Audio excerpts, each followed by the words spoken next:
sebelum saya buat apa-apa sharing, selalunya saya pertama sekali saya akan mulakan dengan ayat 1000 dinar dulu, and then ada sedikit doa, dan seterusnya saya suka bercerita. Okey, jadi sebelum kita pergi kepada story saya yang pendek tu, kita sama-sama baca ayat 1000 dinar, sebab saya sangat suka amalkan ayat ni kerana dia memang banyak bukti yang saya dah pernah jumpa memberikan kita rezeki yang tak disangka-sangka. Boleh Okey, bismillahirrahmanirrahim. Wa may yattaqillaha yaj'al lahu mahraja wa yarzuqhu min haitsu la yahtasib wa may yatawakkal 'alallahi fahuwa hasbuh.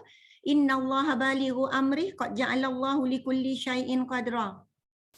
Ya Allah, ya Tuhan kami sambut kedatangan hari ini dengan penuh kesyukuran kepadamu.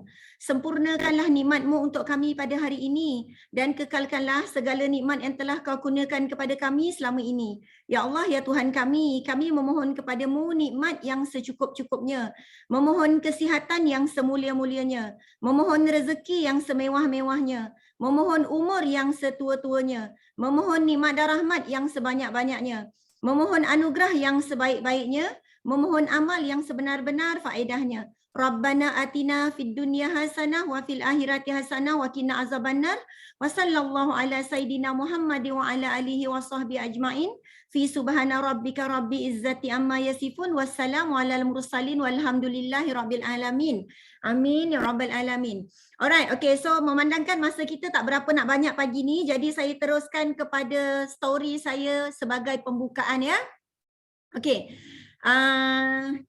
itulah saya selalunya kalau bercerita saya suka bagi nama-nama yang ada kat sini sebagai contoh memandangkan jauh kan. Okay, so cerita ni very simple, saya rasa ramai yang pernah dengar cerita tentang 3 orang budak hitam. So satu hari ada 3 orang budak hitam, dia jalan-jalan kat tepi pantai, jumpalah satu teko Aladin, gosok-gosok keluarlah jin, macam cerita zaman dulu tu lah. Okay, so budak hitam yang pertama, so dia kata, jin tu kata memandangkan kamu 3 orang budak hitam yang keluarkan saya daripada tin Aladin ni, jadi you all dibenarkan untuk minta apa sahaja saya akan tunaikan. Jadi budak hitam yang pertama kata, saya ni nak berjaya pun tak boleh sebab orang tak suka dengan saya ni hitam tak handsome. Jadi jin saya nak minta saya jadi putih. Jadi jin tu dia baca-bacalah dia punya jampi sikit, jadi putihlah budak hitam yang pertama. So lepas tu dia tanya pada budak hitam yang kedua, apa permintaan kamu saya akan tunaikan. Jadi budak hitam yang kedua dia nampak kawan dia yang nombor 1 tadi tu dah putih, dia kata jin, saya pun nak jadi macam kawan saya yang seorang ni lah. Nampaknya dia dah putih, handsome. Saya rasa akan berjaya lah bila putih. Senang nak dapat kerja, senang nak dapat bisnes. Jadi boleh tak tolong putihkan saya juga. Jadi jin tu pun baca-baca jampi kali kedua, maka putihlah budak yang kedua tu. And then last kali dia tanya pada budak hitam yang ketiga. Dia kata, kamu budak hitam yang ketiga kamu nak minta apa? Budak hitam yang ketiga ni, rasa-rasanya dia nak minta apa tu? Yang budak hitam yang ketiga tu. Cuba kawan-kawan teka. Agak-agak dia minta apa? Alah, tak dengar ni. Okay, so dia pun nak minta jadi putih juga. Okay, so dia kata saya pun nampak 2 orang tu dah handsome, dah putih, saya pun nak minta jadi putih juga.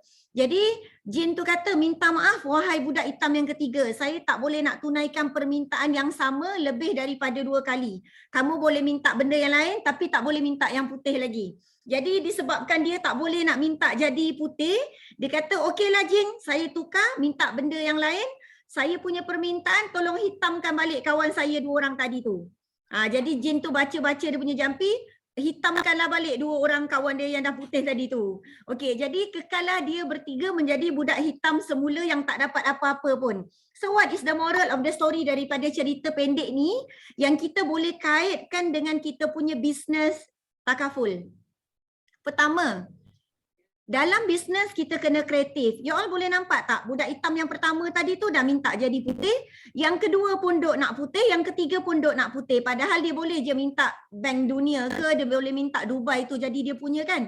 Tapi dia tak minta. So dalam bisnes kita kena kreatif. Sometimes kita nampak ada orang buat cara macam ni dia sukses. Sebenarnya kita tak semestinya kena follow 100%. Tetapi kita boleh kreatifkan benda, maksudnya teknik tu atau idea tu in order untuk kita boleh dapat maybe lebih banyak daripada orang tu. Alright, okay. Yang kedua, moral of the story adalah dalam bisnes kita tak boleh ada hasad dengki. dah lah dia tak boleh jadi putih, dia hitamkan balik kawan dia. Tu very bad attitude lah, tak boleh tiru. What is the moral of the story? Yang ketiga daripada cerita ni adalah kita tak boleh sia-siakan peluang yang ada. 3 orang budak hitam tu, dia bukan tiap-tiap hari ada peluang untuk jumpa jin. Bukan tiap-tiap hari dia ada peluang dia punya permintaan akan ditunaikan. Tapi dia tak gunakan peluang tu dengan baik, maka dia dah terlepas satu peluang. Sama juga dengan kita punya kehidupan dalam perniagaan takaful ni. For me, every day is a new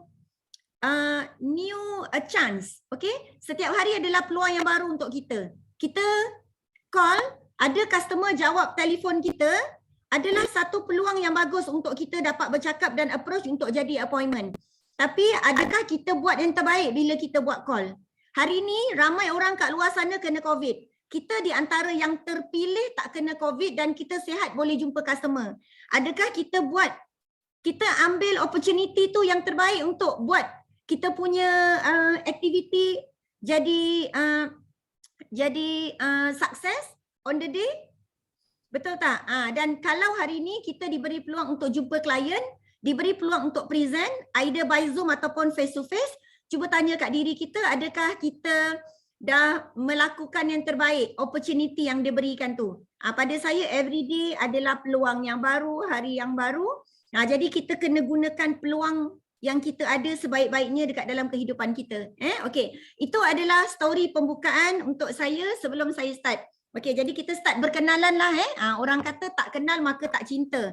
Rasanya Kak Mar pun tak tahu Suryana ni siapa. Sebenarnya saya dengan Kak Mar ni berkenalan dekat dalam satu sesi kelas nafas damai. Daripada situlah kami mula kenal. Tapi nak kata berbual tu macam tak pernah. Inilah baru kali pertama. Okey. So saya asal daripada kampung orang asli Rengit Batu Pahat.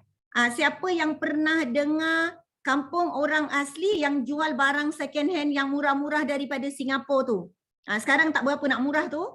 So saya asal daripada kampung tu. Mak saya orang Cina yang daripada kecil dah diberi kepada orang asli untuk dijaga. Jadi bila mak saya besar, kahwinlah dengan ayah saya. Okey? Dan saya jadilah anak orang asli di kampung orang asli tersebut. Alright? Apakah pekerjaan pertama saya? Pekerjaan pertama saya adalah mencari siput sedut dalam hutan. Saya membelah ikan gelama jadi ikan kering. And then saya pandai buat nasi lemak dan menjual nasi lemak. Saya juga pandai buat kuih dan saya juga pandai menyirat jala untuk nelayan pergi ke laut. Mungkin saya yakin Star Group Kuantan ni pernah jemput banyak speaker kan. Mungkin kali pertama lah kot you all jumpa speaker yang pekerjaannya tu lain sikit daripada yang lain. So ini adalah pekerjaan saya pertama. Mak saya meninggal umur saya 11 tahun. Ayah saya meninggal umur saya 18 tahun. Jadi apa yang saya perlu buat untuk menyara kehidupan saya adik-beradik adalah dengan buat pekerjaan yang ada dekat dalam kampung ni. Okey, jadi dekat dalam kampung saya ni ada satu tradisi. Tradisinya adalah bila anak pergi sekolah, anak pandai membaca, that's it. Dah boleh berhenti kerja dan kerja kilang. Dia memang macam tu mindset orang dekat kampung saya, memang begitu. Okey. Jadi bila dah kerja kilang, selalunya akan kahwin dengan suami yang kerja sebagai nelayan. So I can see the rotation yang berlaku dekat dalam kampung saya. Jadi saya ada satu mindset yang saya tak nak kerja kilang dan saya tak nak duduk dekat dalam kampung tu. Saya nak keluar daripada kampung tu. Dan saya sangat suka belajar bahasa English. Daripada kecil saya sangat suka nak baca buku bahasa English, baca newspaper dalam bahasa English. Dan saya banyak pandai sebenarnya belajar sendirilah, bukan belajar daripada sekolah. Okey, sebab saya sekolah tak tinggi sampai SPM sahaja. So, lepas habis SPM, saya tak rasa saya boleh continue study kerana saya kena jaga adik yang masih kecil. So saya setiap hari baca surat khabar The Star, saya nampak ada satu kekosongan jawatan sebagai vacation consultant. So saya rasa sounds good. At least tak kerja kilang. Macam mana kerja sebagai vacation consultant? Saya yakin you all sekarang ni berada dekat Swiss Garden Hotel, Swiss Garden Resort Kuantan tahu? Kan? Betul tak? Okay, untuk pengetahuan you all, saya adalah branch manager dekat Swiss Garden International Vacation Club selama 13 tahun. Okey. Di mana tempat yang you all duduk sekarang ni sebenarnya dia ada jual membership harganya 30,000 dan saya adalah orang yang menjual membership tu. Membership tu adalah 30,000 adalah untuk 30 tahun. Kalau you all keluar nanti kan pergi dekat lobby tanya how much to buy the membership. You all boleh tanyalah. Yang asyik call orang tu kan. Encik nak tak voucher percuma 3 hari 2 malam tu saya lah tu dulu. Okey. So saya kerja. Okey, saya suka perkataan ni. Saya suka perkataan ni di mana apa? Ya? Sekejap Su, suara ni tak berapa clear sebab line. Okey. Dah okey Akak bagi tahu saya.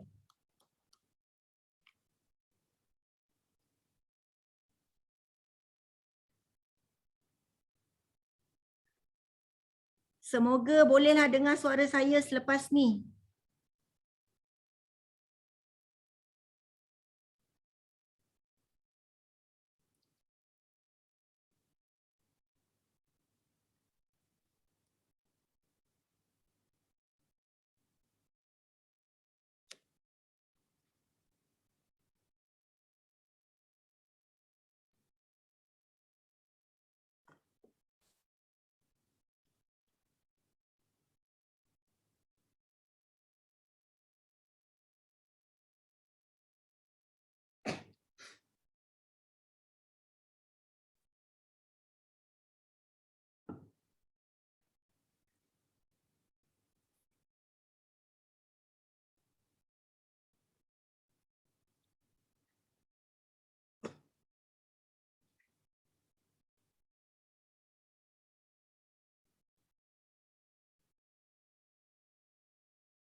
So kejap Su ya. Kita set hotspot jap. Line tak berapa.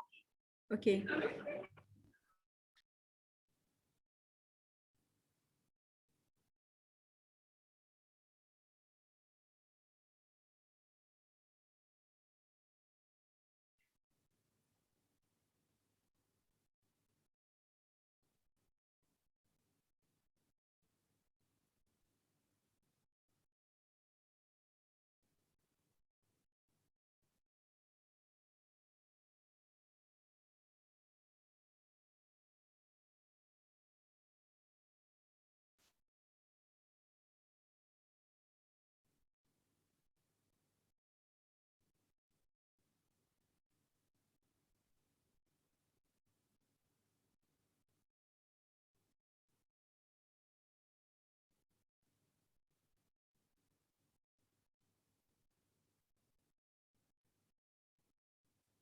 Okey, alright. Cuba test. Okay Su.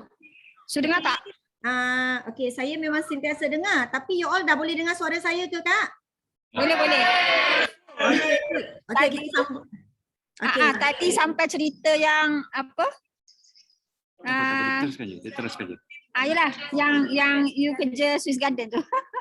Okey, boleh. Okey, so tak apa saya sambung balik Okey, saya sangat suka perkataan ni. Bila you all boleh nampak the journey of 1,000 miles begin with a single step. Perjalanan yang jauh pun bermula daripada langkah pertama. Jadi apakah langkah pertama saya? Saya nampak ada jawatan kosong, bekerja sebagai vacation consultant dekat Swiss Garden. Waktu tu di Batu Pahat ada branch Swiss Garden tapi tak ada hotel lah dekat Batu Pahat. Okey, so saya minta kerja jadi konsultan daripada tahun 2001. Saya kerja tanpa tukar company. Okey, memang senang kata sebelum saya join Prudential, ini je satu-satunya pengalaman kerja yang saya ada. Saya tak ada pengalaman kerja 2-3 tahun, lepas tu berhenti kerja kat tempat lain, 2-3 tahun kerja kat tempat lain, tak ada. Saya tak ada pengalaman begitu. Kalau you all nampak lepas habis SPM, daripada tahun 2001 sampailah 2014, saya kerja dekat Swiss Garden International Vacation Club. Naiklah daripada vacation consultant, jadi assistant sales manager, dan after that, last position saya adalah sebagai branch manager. Waktu tu saya resign dengan last salary lebih kurang dalam RM6,000 pada waktu tu. Actually, tahun 2014 income RM6,000 boleh dikatakan kategori agak stable. Apa yang menyebabkan saya berhenti kerja adalah disebabkan pertama sekali adalah disebabkan masa kerja yang tak fleksibel. Sebab saya kerja daripada 10 pagi sampai 10 malam for every weekend and every public holiday. Tak boleh cuti. Kalau raya, saya hanya boleh cuti raya pertama atau raya kedua. Memang senang kata tak ada life lah dengan family, itu dia punya main reason lah. Okay, so izinkan saya berkongsi sedikit saya punya perjalanan bersama Prudential. Saya dapat agent code 25 November 2014, maksudnya dah hujung tahun. Tapi lepas saya lulus exam, dapat agent code, saya kena habiskan saya punya tender resignation letter, saya kena habiskan saya punya ni lah, notice lebih kurang dalam 2 bulan waktu tu, lepas tolak annual leave. So 1 Januari 2015 bermulalah kerjaya baru, tahun baru, pekerjaan baru, dunia baru yang saya tak pernah terfikir. Takaful tu apa, insurans tu apa. Untuk pengetahuan kawan-kawan yang ada kat sini, sebelum saya join Prudential, saya sendiri tak pernah ada apa-apa polisi takaful pun. Medical card ke, hibah ke, memang tak ada. Waktu tu kategori masih fresh lagi lah. So tahun 2015, kalau saya yakin kat sini ramai senior kan. So tahun 2015 waktu tu Star Club saya tak ingat pergi mana, tapi Star Clubnya adalah 200,000 TPC. Dan saya tahun pertama tu achieve 189,000, sikit lagi nak achievekan Star Club. Itu yang rasa ralat sikit. Sebenarnya saya sangat pesan dekat ejen-ejen saya untuk menjaga surat beranak kita dekat Prudential. So kawan-kawan yang ada dekat sini semua ada surat beranak. Bukan surat beranak kita lahir, tapi surat beranak daripada kita dilahirkan dekat Prudential sampai sekarang. Kena jaga surat beranak ni. Kena jaga dengan very good achievement lah. Sebab akan datang ejen-ejen yang baru yang kita nak rekrut, dia orang pandai dah tengok surat beranak. Bila leader dia sharing, dia akan nak tengok leader dia berapa kali Star Club. Dia nak follow kita punya achievement lah. So saya sangat menjaga surat beranak ni. Okay. 2016 Alhamdulillah Star Club, every year Star Club lah sampai sekarang Alhamdulillah. And then 2019 saya promote menjadi unit manager 1.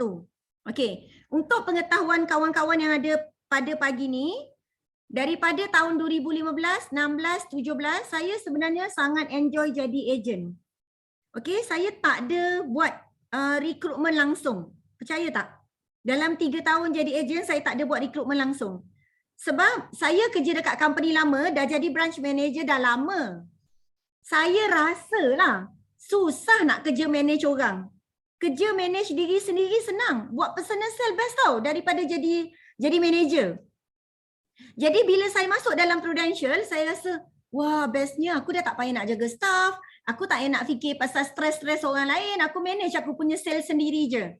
Sehinggalah pada tahun 2018, saya dijemput datang dekat Convention Takaful.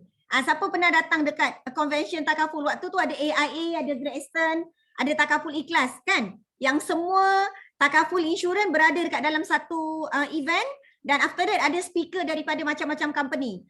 So saya dijemput, tak silap waktu tu dalam 1 bulan kena achieve berapa puluh ribu lah TPC, saya dapat tiket percuma. So daripada agensi saya seorang je yang dapat pergi pada waktu tu. Jadi saya tak ada kawan. Saya makan, saya duduk dengan seorang lelaki yang dah agak berumur. Okey, dan dia pun start tegur saya. Dia kata daripada mana? Dan saya kata daripada JB. Company mana? Saya kata daripada Prudential. Dan next question dia tanya, you dah join Prudential berapa tahun? Saya kata dah 3 tahun. Next question dia tanya saya, you ada berapa orang agent? Dan muka saya dengan selamba je, dengan muka tak bersalahnya, saya kata, oh, I tak ada agent.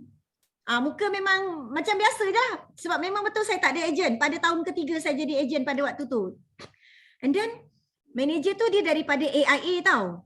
So dia tengok muka saya, dia cakap, you are selfish person, you know, dia cakap. Actually perkataan tu adalah perkataan yang mencocok hati saya sampai hari ni. Kenapa saya perlu rekrut? Bukan sebab saya nak promote, bukan sebab saya nak overriding, bukan sebab saya nak benda yang lain. Adalah kerana saya perlu kongsi rezeki kepada orang lain. Jadi kawan-kawan yang ada pada pagi ni, yang ada rasa salah niat tu baik betul-betulkan cepat-cepat. Adakah aku rekrut hari ni kerana aku nak promote? Adakah aku nak cari kaki untuk orang ni boleh jadi aku punya kaki promotion? Sebenarnya salah. Dan saya tanya dekat manager AIA tu, saya tanya why? Why sir you say like that? Kan macam saya senyum lah. Lepas tu dia kata, yelah I think orang yang tahu satu business tu bagus, satu business tu have a very bright future, but you don't want to share this rezeki to others people, then means you are selfish person. Dia kata. Dan after that dia cakap dengan saya lah kenapa kena promote, because business ni bagus, kita kena ajak kawan-kawan kita, kenalan kita masyarakat kat luar sana untuk kaya bersama-sama dengan kita. Jadi daripada KL sampai ke JB, saya duk fikir perkataan tu. Saya duk fikir, yelah betul apa yang dia cakap. Sebenarnya I'm the selfish person sebab aku tak nak kongsi rezeki ni dekat orang lain. Dan bermula daripada ketika itu, baru saya start buat promotion. Buat rekrutmen. Percaya tak, tahun 2019 tu saya buat rekrutmen dan tahun depannya tu saya promote jadi manager. Maksudnya tahun tu saya memang rekrut ramai ejen dalam 1 tahun tu. So daripada cerita saya ni, kita dah boleh nampak lah kalau nak seni budaya kan. Kalau tak nak, memang benda tu tak akan datang pun. Saya sangat percaya pada the law of attraction. Bila you start fikir je you nak rekrut, you start fikir je you nak kongsi rezeki bisnes dekat dalam takaful ni kepada orang luar, synchronize tu memang akan sampai dekat orang luar. Kalau you all nak tahu, I think sampai sekarang 80% saya punya ejen dalam tim saya adalah saya punya klien. Dan kebanyakan klien adalah yang tanya dengan saya, Kak Su macam mana nak jadi ejen? Sebab saya dah mula start buka fikiran saya yang saya nak kongsi rezeki. Jadi orang-orang yang memerlukan rezeki tu akan selalu datang dekat dalam kehidupan saya. Ni cerita saya lah macam mana saya promote Okey, alhamdulillah bermulalah jadi manager tahun 2019, 2020 dan juga 2021, 2 tahun yang lepas saya mencapai MDRT. Saya yakin 2 tahun yang lepas kita semua struggle kerana ada PKP kan, kita tak boleh nak bergerak keluar sangat. Tapi dulu waktu saya mula-mula masuk dalam bisnes ni, saya tak tahu nak cakap betapa bersyukurnya saya. Sebab banyak perniagaan takaful ni mengubah kehidupan saya. Maksudnya saya bersyukur. Lepas terjadinya PKP tu, saya punya tahap syukur tu jadi 10 kali ganda. Sebab apa? Sebab apa yang saya selalu cakap pada orang lain, dia dah jadi terbukti dekat diri saya sendiri, iaitu bisnes yang kalis pandemik. Waktu hari tu duduk dekat rumah PKP kan, saya tak tahu nak cakap sujud syukur tu berapa kali. 21 hari bulan, ya Allah ya Tuhanku, banyaknya masuk komisen. Saya cakap dengan husband, yang saya tak buat apa pun, yang saya duduk kat rumah je ni tahu, dapat. Dalam rumah tak payah bayar, waktu tu kereta tak payah bayar kan, ada moratorium kan. And then income kita tak ada terjejas langsung. Dapat beli barang kemas lagi, dapat buat saving lagi tahu. 2 tahun waktu PKP ni. Saya nak kawan-kawan juga semua sedar yang betapa bersyukurnya kita semua berada dekat sini. Senang kata kita kena percayalah. Jodoh kita adalah dekat Prudential. Contoh hari ni ada satu kawan memandangkanlah yang saya nampak kat sini namanya Syah Khairul. Dia adalah host yang ada dekat sini kan. Jadi saya sebut nama dia lah. Okey, Syah Khairul ni dah kahwin ke belum? Belum ke dah ni? Bujang 3. Apa Kak? Bujang 3. Oh, bujang 3. Macam mana maksud bujang 3 tu Kak? Oh, maksudnya isteri ada 1, bujang ada lagi 3. Okey, saya faham. Okey, saya tak dapat nak dengar direct lah suara Syah Khairul ni. Okey, Syah Khairul dah kahwin kan? Okey. Kak, kita panggil dia. Panggil dia Kak. Saya nak bercakap kejap dengan dia. Bagi dia kerja sikit, jawab soalan saya jap pagi ni. Ya, Assalamualaikum. Waalaikumsalam. Syah Khairul dah kahwin? Dah kak, dah. Okey, nama isterinya siapa? Fazlina. Fazlina. Fazlina cantik tak? Ish, mestinya cantik. Cantik. Okey, Fazlina ada kat sini ke pagi ni? Tak ada, tak ada. Oh, tak ada. Nasib baik tak ada. Okey. Jadi, selain daripada Fazlina, ada tak perempuan lain yang lebih cantik daripada Fazlina? Syah Khairul. Susah nak jawab soalan ni. Ada tak perempuan lain yang lebih cantik? Ada. Ada, betul tak? Jawapannya adalah ada. Ada perempuan lain yang lebih cantik daripada Fazlina, tapi Syah Khairul ni setia, dia tak cari perempuan lain. Harap-harap dia setia. Dia setia, dia tak cari perempuan lain sebab apa? Sebabkan Khairul percaya pada jodoh. Betul tak Syah? Betul. Awak percaya jodoh awak lah Fazlina, betul tak? Betul. Sebab tu awak tak cari perempuan lain. Sama juga dekat dalam bisnes kita. Pertama sekali kita kena percaya jodoh kita punya kejayaan adalah bersama Prudential. Kalau tak, kita tak ada dekat sini pada pagi ni. Jodoh tu adalah Tuhan dah tetapkan dah. Kalau tidak, kita tidak direkrut, kita tak akan berada pada pagi ni bersama Prudential. Percaya pada jodoh kita dengan Prudential. Okay, thank you. Bagi tepukan kepada Syah Khairul. Okay, so nanti next session saya share sedikit lah tentang macam mana cara-cara untuk mengejar MDRT. Saya yakin dekat subgroup Kelantan ni ramai kan nak jadi MDRT tahun ni? Ramai, yes. InsyaAllah saya kongsikan macam mana cara nak mencapai MDRT dengan senang, insyaAllah. Okay, so ini saya punya secret lah. Secret untuk saya achieve besar, saya punya rahsia adalah saya takkan lepaskan benda-benda yang kecil-kecil. Phuket trip lah, Beijing trip lah, ni adalah semua trip yang kecil-kecil kan? iPad lah, Ferrari watch lah, iPhone lah. Sekarang saya pakai iPhone 12 Pro Max, RM6,000. Semua percuma daripada Prudential. Saya punya rahsia senang je. Apa challenge yang Prudential bagi yang kecil-kecil, saya mesti wajib kena dapat. Dan you all akan ada jumpa satu keajaiban. Tiba-tiba Star Club. Tiba-tiba MDRT. Kalau tak percaya, cubalah buat magic ni.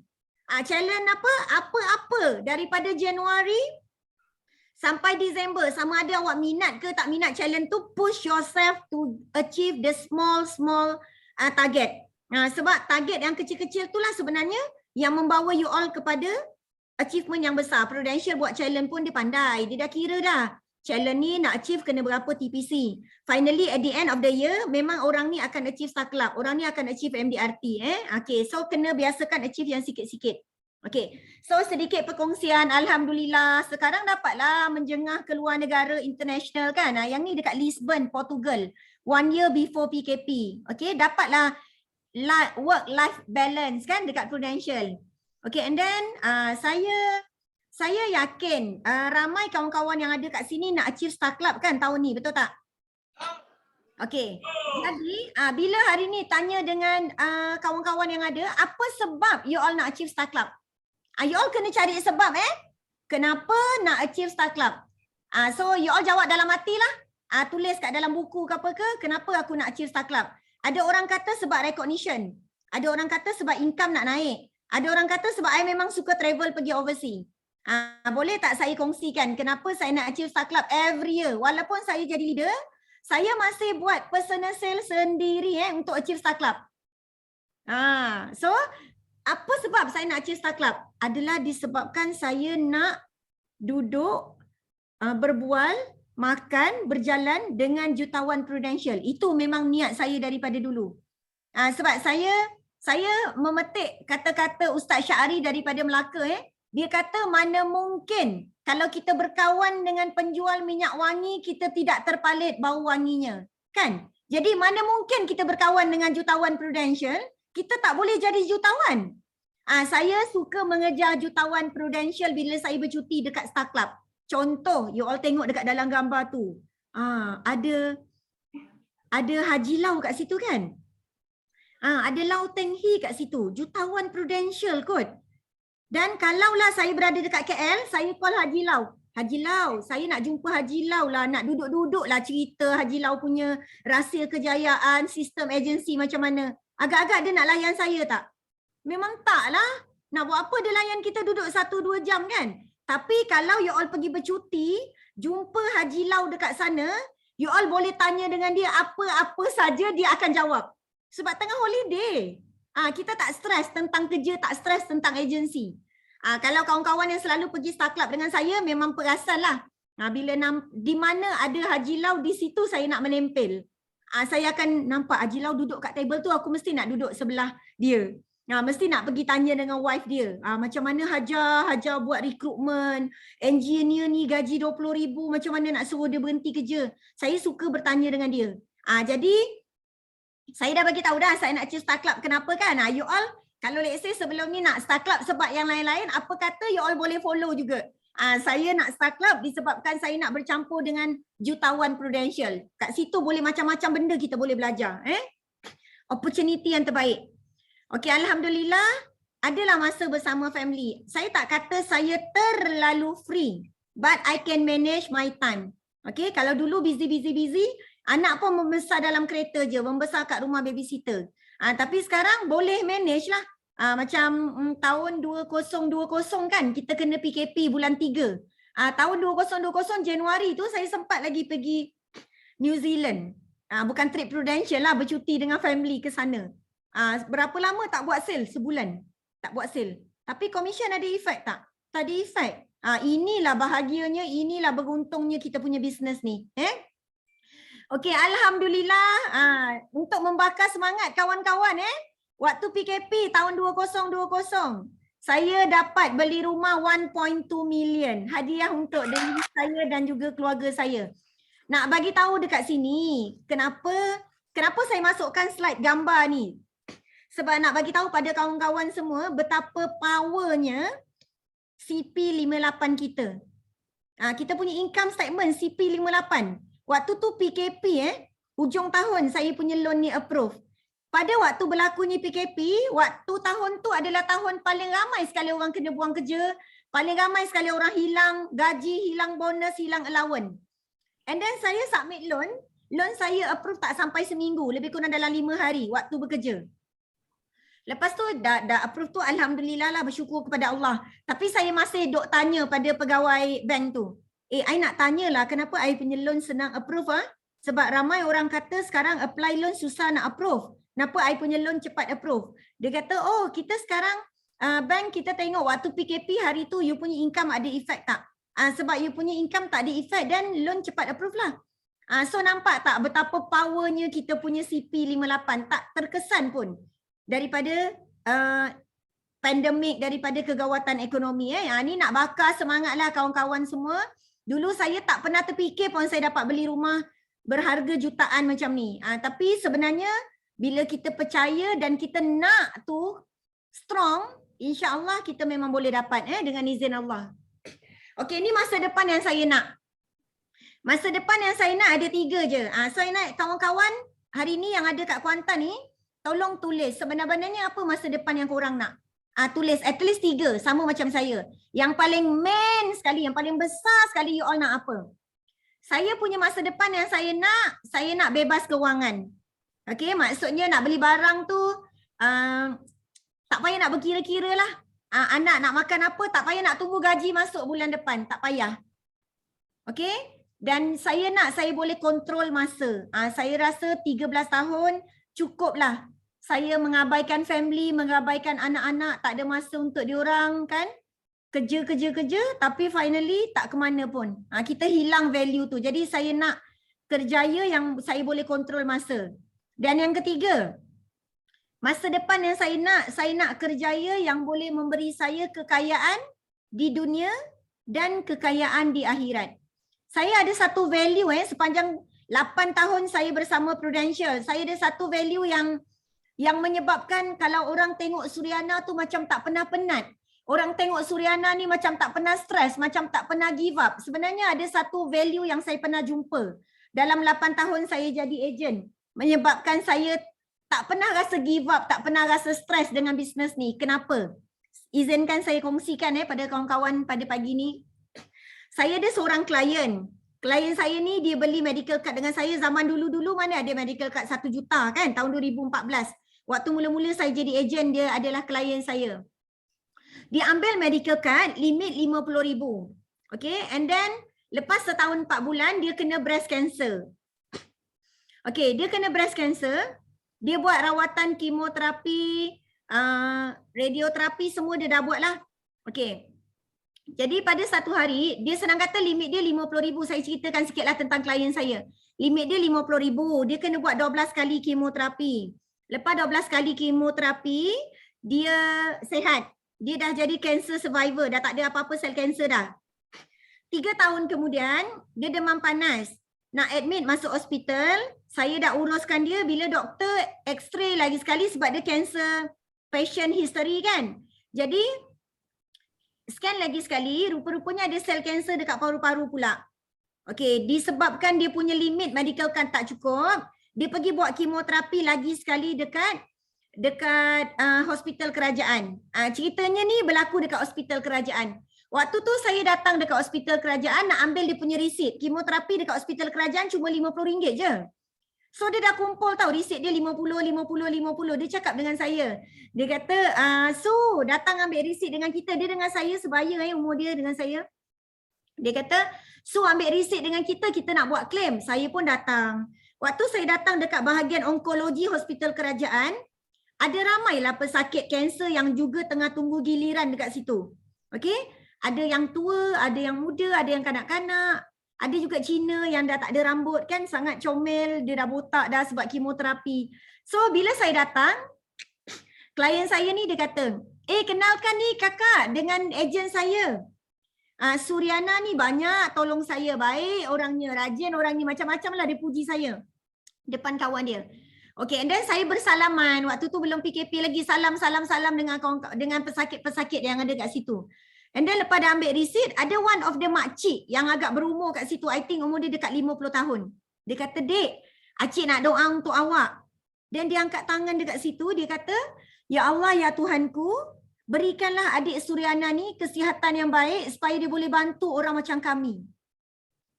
Ya Allah, pada waktu tu kan saya tak boleh nak kontrol saya punya perasaan. Saya terus cakap dengan Acik tu, saya kata, terima kasih Acik. Lepas tu saya cakap dengan klien saya nak balik dulu. Kenapa saya nak balik?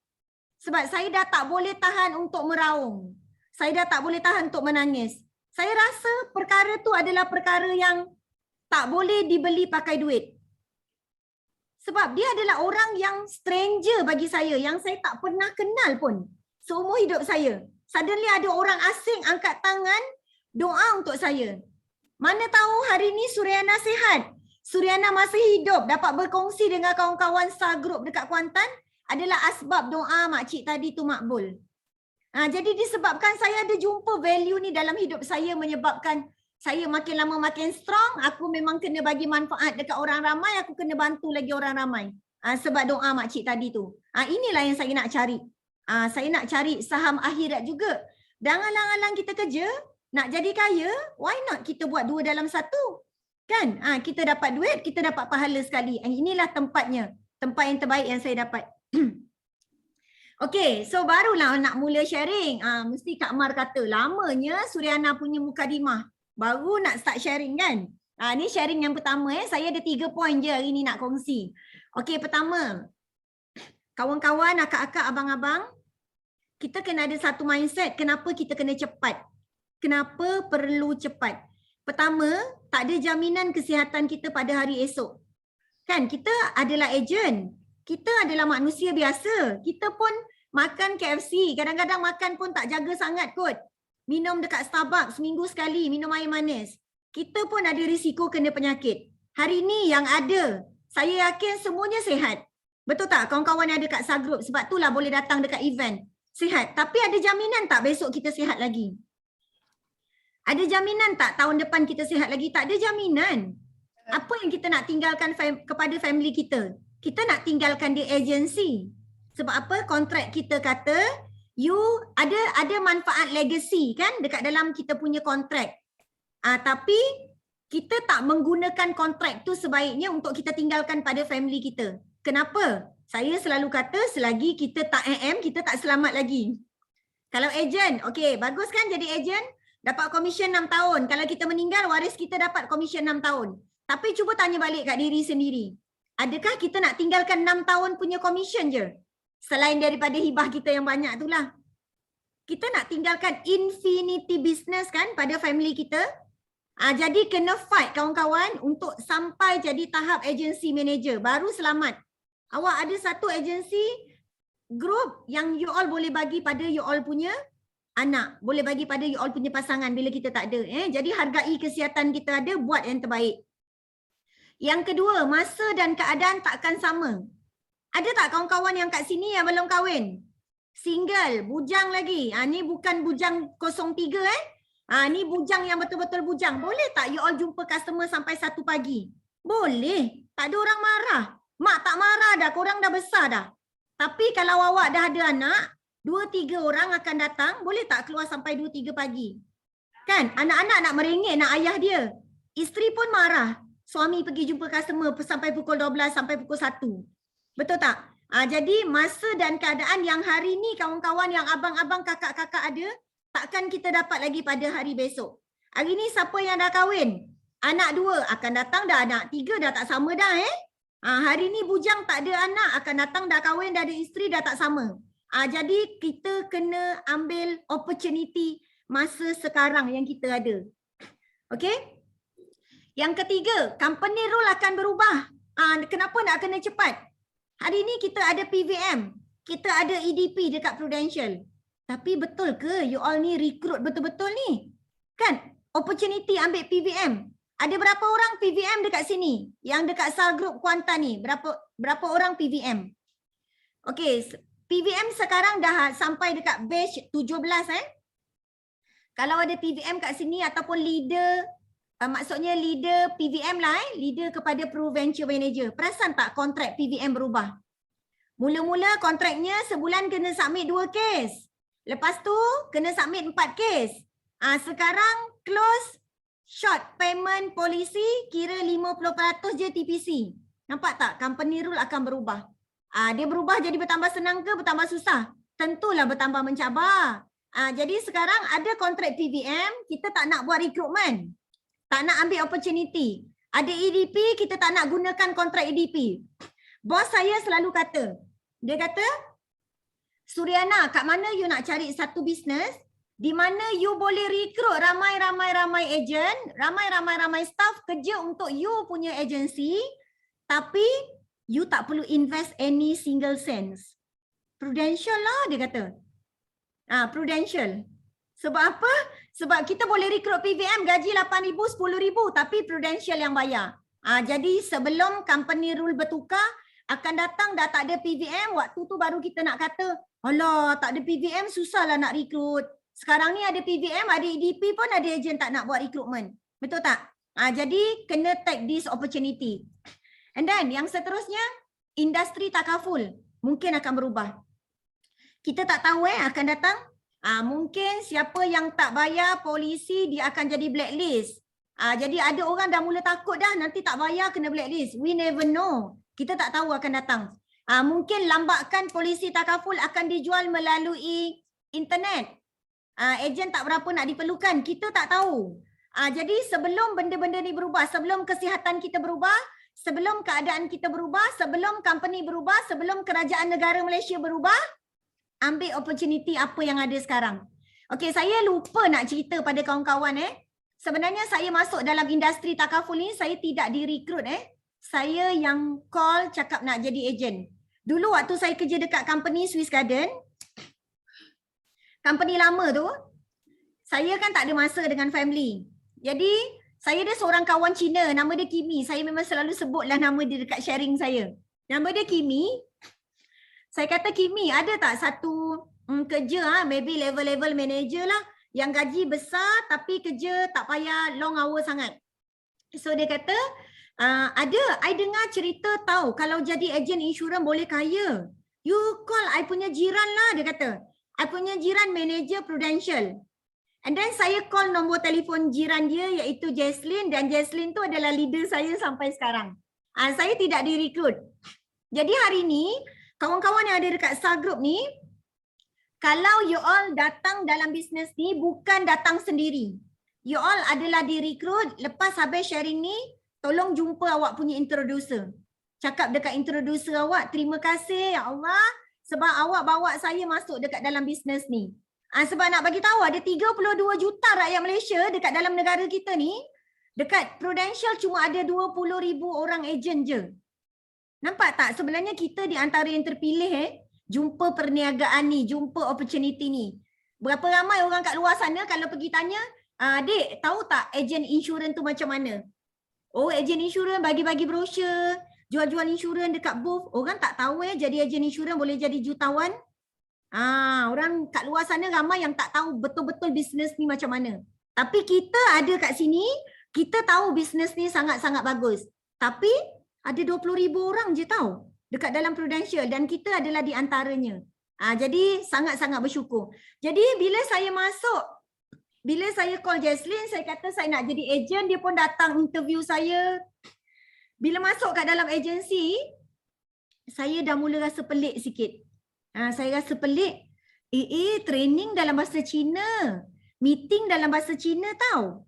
You all tahu tak? Saya adalah satu-satunya Melayu pertama join dekat dalam agensi Cina ni. Nama agensi saya adalah One Force Agency. Waktu tu semua Cina. Saya tak tahu. Ada Al-Isra, ada MG, ada Sagroup. Saya tak tahu. Saya memang buta-buta je masuk dekat dalam bisnes Takafuli. So saya tengok meeting dalam bahasa Cina, training dalam bahasa Cina. Ada seorang introducer saya lah yang Jaslyn tu kan. Dia adalah tukang translation. You all bayangkan kat depan meeting, huha-huha semua cakap bahasa Cina. And then ada seorang introducer saya duduk kat sebelah saya, dia tolong translate. Bingit tau, titik hari macam tu. Tapi saya turn the situation become opportunity. Ada orang kata tak boleh sukses dekat dalam tim Cina kan. Ramai kawan-kawan yang Melayu bila saya dah start masuk dalam bisnes ni kan, diorang kata, Kak, kenapa join dekat dalam agensi Cina? Saya sangat yakin di mana kita berada, mesti ada sebab kenapa Allah letakkan kita dekat situ. Mesti ada sebab. Saya tak adalah rasa mengeluh, alamak menyesal lah aku tak join agensi ni, aku tak join agensi ni. Macam mana kita tak boleh tukar mak ayah kita, macam tu lah kita tak boleh nak tukar mak kita dekat Prudential kan. Saya sangat jelas benda ni. Menyebabkan saya tak pernah komplain, saya tak pernah rasa nak menyesal ke apa ke. Saya fikir okey, bagus juga. Dekat dalam agensi Cina, saya boleh belajar bercakap dalam bahasa Cina. Saya pandai tau menyanyi dalam bahasa Cina. Sampai dah 8 tahun kot, menyanyi pun dah pandai dah. Dekat agensi Cina. And then tim Cina ni saya macam fikir, diorang ni pioneer dalam bisnes insurans. Jadi diorang biasa jual big case, saya banyak belajar daripada diorang. So kat mana pun kita berada, that is the best place, tempat kita yang terbaik. Hari ni you all berada dekat Sagroup. Sagroup adalah tempat yang terbaik untuk you all semua. Okay, next. Okay, kat sini siapa suka buat phone call? Ramai tak yang suka buat phone call? Phone call player? Ramai. Okay. Kalau ramai tu alhamdulillah sebab kita ada persamaan. Saya sangat suka buat phone call. 90% cases saya adalah datang daripada phone call. Saya phone call bukan buat appointment Saya phone call jual. Saya jual dalam telefon. You all janganlah ikut saya sepenuhnya sebab saya yakin setiap leader ada caranya tersendiri. Ada leader yang ajar dalam telefon jangan cakap banyak, jangan cakap benefit. Kan? Terus fokus pergi appointment. Kalau pattern saya pula, saya memang menjual dalam telefon. Benefit tu semua saya dah cakap dalam telefon. Jumpa nanti, dia dah hire person untuk ambil. Kalau let's say dalam telefon saya dah cakap-cakap nampaknya macam tak okey, saya terus tak jumpa orang tu. Saya memang daripada dulu saya memang a bit memilih untuk jumpa customer. Sebab saya ni jenis orang yang business minded. Duit minyak saya sangat berkira. Duit minum, duit makan dekat luar kan, saya sangat kalkulatif berkira. Okey.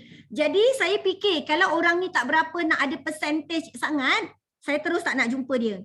Tu pattern saya you all tengoklah mana yang boleh follow. So kenapa saya pilih phone call untuk saya achieve saya punya target Star Club MDRT every year? Sebab dia terbukti berkesan to most industry. Bukan takaful business je. Yang yang buat jualan melalui panggilan telefon. Apa lagi syarikat yang buat bisnes pakai telefon? Property. Lagi apa? Vacation. Personal loan. Bank. Apa lagi? Scammer. Scammer pun dapat beratus-ratus ribu tahun lepas pakai telefon. Orang percaya pula tu orang beli. Nak bagi tahu dekat luar sana ada banyak industri yang buat panggilan telefon juga untuk buat bisnes. So saya pilih untuk buat panggilan telefon untuk buat bisnes saya. Kenapa? Sebab pada saya phone call adalah platform paling cepat. Kalau let's say saya nak pergi roadshow, saya kena buka booth. Set up table, set up banner, letak kerusi, letak karpet. Lepas tu saya start approach. Baru saya dapat tahu klien tu nak ke tak nak. Tapi kalau phone call, saya bercakap dalam telefon, saya terus dapat jawapan either yes or no. Kalau dia kata yes, Alhamdulillah. You say no, I say next. You say no, I say next. Dia tak nak, aku cepat-cepat boleh call orang lain. Pada saya cepatlah. Saya memang jenis pattern yang cepat. Saya suka. And then dia adalah cara yang paling murah sekali untuk kita dapatkan kita punya business. Sebab hari ni, you all call 500 orang dengan you all call 50 orang, bil telefon korang sama je. Betul tak? Kita call banyak ke, call sikit ke, kita punya data semua dah unlimited dah. Setiap bulan RM88, RM100. Jadi call, gunakan panggilan telefon sebab dia costing murah. And then cara yang paling selamat lah. Selamat dari segi inilah sekarang PKP, takut nak jumpa orang COVID kan, call dululah. Buat call. Satu hari nak buat berapa banyak call? Kalau ejen saya dia tak ada kerja, dia tak ada clerical job nak buat, satu hari kena buat 50 call. Daripada 50 call, pastikan separuh daripadanya, which is 50%, kena efektif. Apa yang dimaksudkan call? Apa yang dimaksudkan dengan efektif call? Call tu maksudnya every number that you dial. Kawan-kawan boleh tolong tulis boleh tulis tips untuk buat panggilan telefon yang efektif. Dekat depan you all mesti kena ada 3 borang. Borang yang pertama adalah every number that you call. Maksudnya korang call siapa-siapa. Hello, Assalamualaikum. Saya Suriana daripada Prudential Johor Bahru. Boleh saya bercakap dengan Encik Azman? Lepas tu Encik Azman tu kata, sorry, saya tengah drive. Boleh call balik tak? Itu saya akan consider call. Walaupun saya tak dapat cakap sampai habis. Call Call kena 50. Okay. Kalau no in service tu tak payah kira lah No answer tu tak payah kira lah. Yang dapat bercakap yang ada orang jawab 50. Okay. And then, daripada 50 call, pastikan ada 25 effective call. Ni betul-betul teknik untuk buat panggilan telefon. Saya buat panggilan telefon ni siap ada syllabus lagi. Orang ni kata apa nak jawab, orang ni cakap apa kita nak jawab apa. Saya memang sangat suka training phone call. Okay. So, mesti kan ada 25 effective call. Apa yang dimaksudkan dengan effective call? Effective call means you manage to talk to the client until full script. Dapat cakap sampai habis. Okay, saya Suriana daripada Prudential. Saya nak buat survey, Encik ada tak apa-apa polisi dengan Prudential? Alhamdulillah Encik dah ada medical card. Jadi saya nak share dengan Encik tentang income card. Kita baru je launching satu income card yang boleh bagi Encik 300,000 cash bila Encik kena sakit kritikal. Okay, dapat cakap sampai habis. Tak kisah jawapan dia nak ke tak nak ke, appointment ke tak. You tick dekat dalam efektif. Pastikan ada 25 effective call. Daripada 25 effective call, percayalah kata saya, you all akan dapat 5 appointment. Guarantee. Dan setiap kali nak buat panggilan telefon, jangan sesekali cari appointment untuk hari besok, hari lusa, minggu depan, tahun depan, jangan. First approach, mesti kata nak jumpa hari ni. Kan kita buat phone call pukul 10 pagi, cakaplah nak jumpa tengah hari pukul 12. Kita buat phone call pukul 12, kata nak jumpa pukul 2. Kita sentiasa latih diri kita untuk buat call ad hoc. Maksudnya call hari ni untuk jumpa hari ni. Terus, cepat. Kalau dapat appointment, klien tu kata nak jumpa, stoplah buat phone call, pergi jumpa customer. Best kan? Tak payahlah nak buat 50 call. Saya selalu kata kat diri saya, sama ada aku kena buat 50 call atau saya dapat 5 appointment. Atau saya dapat 1 presentation. Saya akan buat atau kat diri saya. Jadi tak stres tau. Kadang-kadang saya nampak ramai ejen buat phone call, dia dah jadi stres dah. 50 call bukan sikit satu hari stres Objection lagi, rejection lagi. Sebab tu saya kat rumah mesti kena sediakan aiskrim yang banyak kat dalam peti sejuk. Agak-agak stres je kena marah dengan customer, letak telefon, makan aiskrim. Sejukkan sikit hati. Itu hadiah untuk diri saya. Jadi what is the ratio dia adalah 50 call, 25 effective call, 5 appointment. Dan sentiasa dapatkan appointment untuk hari ni. Macam contoh kita buat call kan. Prudential ada launching satu medical card 1 million without annual limit. Dan setiap kali saya buat panggilan telefon, saya sentiasa akan kata Prudential baru launching satu produk. Tak kisahlah produk tu dah 5 tahun ke, dah 10 tahun ke. Setiap kali saya call, saya memang akan cakap Prudential baru je launching satu produk. Nama plan ni adalah plan setia. Padahal setia dah berzaman pun kan. Saya akan cakap. Dan klien akan kata sounds good. Encik duduk kat area mana? Skudai. Kebetulan saya ada appointment dekat area Skudai dalam pukul 12.30 hari. Selepas tu saya jumpa encik dalam pukul 2. Agak-agak kalau klien tu kata tak nak, dia akan kata saya tak free time tu. Baru kita tanya bila dia free. First appointment, mesti you all yang tetapkan. Tempat, you all yang tetapkan. Masa kita yang tetapkan. Jangan sesekali tanya dekat klien, abang bila free? Tak free lah seumur hidup. Abang minat tak? Aku memang tak minat. Abang nak tak plan ni? Memang tak nak. Jangan tanya soalan-soalan yang salah bila buat panggilan telefon. Dia ada skrip dia lah. Saya okey untuk bagi you all skrip. Kalau let's say you all nak, saya boleh bagi pada Kak Mar nanti. Saya ada skrip nak call stranger. Saya ada skrip nak call referral. Saya ada skrip nak call kawan-kawan. Kalau customer tu kata dah ada nak jawab apa, customer tu kata tak ada nak jawab apa. Okay, saya boleh berkongsi lah. Okay, and then nombor 3, point nombor 3, know your strength. Suka ataupun tidak, phone call mesti kena jadi you all punya strength. Sebenarnya saya sangat respect bila ada agent kata, oh saya tak minat phone call, saya minat direct approach. Saya tak minat phone call, saya minat roadshow. Okay je sebenarnya. Tapi bagi saya dekat agensi saya memang kata phone call must be your strength. Sebab apa? You all pergi roadshow. Betul tak roadshow kita boleh close on the spot? Percentage bukan sangat tinggi Saya selalu training agent saya, roadshow adalah tempat you belajar tebalkan muka. Belajar improve you all punya presentation. Belajar untuk terima rejection, objection on the spot. Tapi kalau kita cakap pasal closing, mungkin ambil masa sikit, roadshow, direct approach. Finally dapat nombor telefon, nak buat apa? Call juga. Sebab tu call kena jadi you all punya strength. And then nombor 4, point nombor 4 saya nak share. Calling dia kena ada teknik, dia ada seni lah buat panggilan telefon. Sebab tu kadang-kadang orang jemput saya hanya untuk belajar buat phone call je. Teknik buat panggilan telefon. Sebab dia bukan boleh belajar dalam satu hari lah. Kenapa saya boleh jadi sangat power?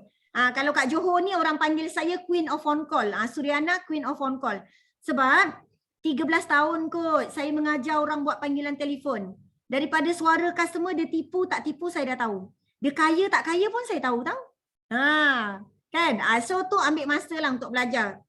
And then bila buat panggilan telefon, kena disiplin. Disiplin sampai makan pun tak nak selagi tak dapat appointment. Pergi toilet pun tak pergi selagi tak dapat appointment.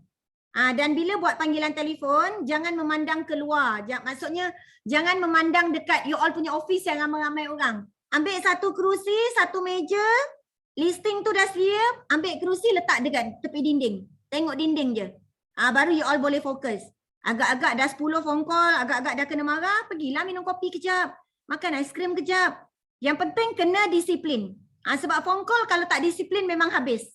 Takkan dapat 50 call tu. So kena jaga. And then kena fokus pada ratio. Bila buat panggilan telefon tu tadilah ratio yang saya dah kata tadi tu. 50 call mesti 25 efektif, mesti dapat 5 appointment. Agak-agak kan dah buat 50 call dapat 1 appointment. Buat apa? Pergi jumpa leader. Saya dah buat 50 call ni. Tapi tak dapat 5 pun appointment macam Kak Suryana cakap tu.